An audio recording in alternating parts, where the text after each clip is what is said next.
Do the Right Thing by Paul Krugman. A message to House Democrats: this is your moment of truth. You can do the right thing and pass the Senate healthcare bill. Or you can look for an easy way out, make excuses and fail the test of history. Tuesday's Republican victory in the Massachusetts special election means that Democrats can't send a modified healthcare bill back to the Senate.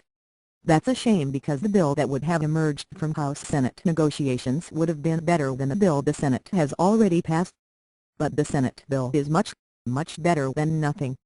And all that has to happen to make it law is for the House to pass the same bill, and send it to President Obama's desk. Right now, Nancy Pelosi, the Speaker of the House, says that she doesn't have the votes to pass the Senate bill. But there is no good alternative. Some are urging Democrats to scale back their proposals in the hope of gaining Republican support. But anyone who thinks that would work must have spent the past year living on another planet. The fact is that the Senate bill is a centrist document, which moderate Republicans should find entirely acceptable. In fact, it's very similar to the plan Mitt Romney introduced in Massachusetts just a few years ago. Yet it has faced lockstep opposition from the GOP, which is determined to prevent Democrats from achieving any successes. Why would this change now that Republicans think they're on a roll? Alternatively, some call for breaking the healthcare plan into pieces so that the Senate can vote the popular pieces into law. But anyone who thinks that would work hasn't paid attention to the actual policy issues.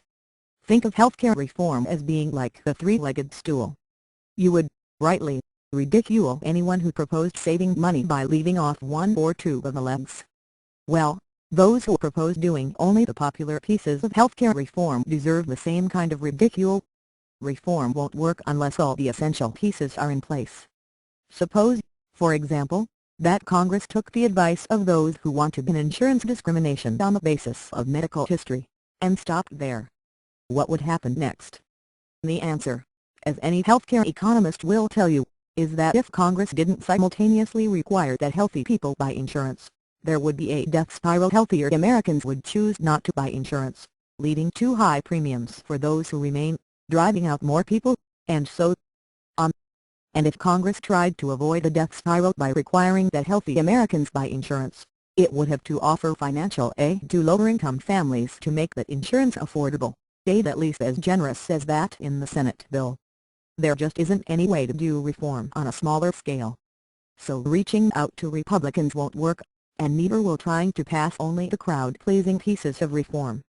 What about the suggestion that Democrats use reconciliation, the Senate procedure for finalizing budget legislation, which bypasses the filibuster, to enact health reform?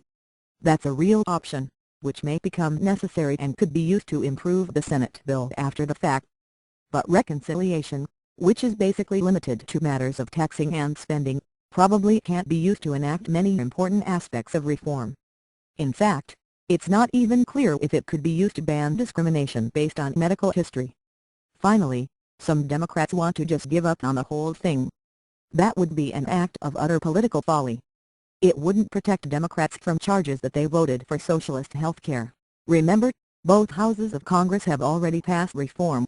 All it would do is solidify the public perception of Democrats as hapless and ineffectual. And anyway, politics is supposed to be about achieving something more than your own re-election. America desperately needs healthcare reform. It would be a betrayal of trust if Democrats fold simply because they hope wrongly that this would slightly reduce their losses in the midterm elections. Now, part of Democrats' problem since Tuesday's special election has been that they have been waiting in vain for leadership from the White House, where Mr. Obama has conspicuously failed to rise to the occasion. But members of Congress, who were sent to Washington to serve the public, don't have the right to hide behind the president's passivity. Bear in mind that the horrors of health insurance, outrageous premiums, coverage denied to those who need it most and drop when you actually get sick, will get only worse if reform fails, and insurance companies know that they're off the hook.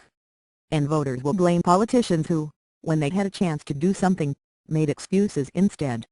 Ladies and gentlemen, the nation is waiting. Stop whining, and do what needs to be done.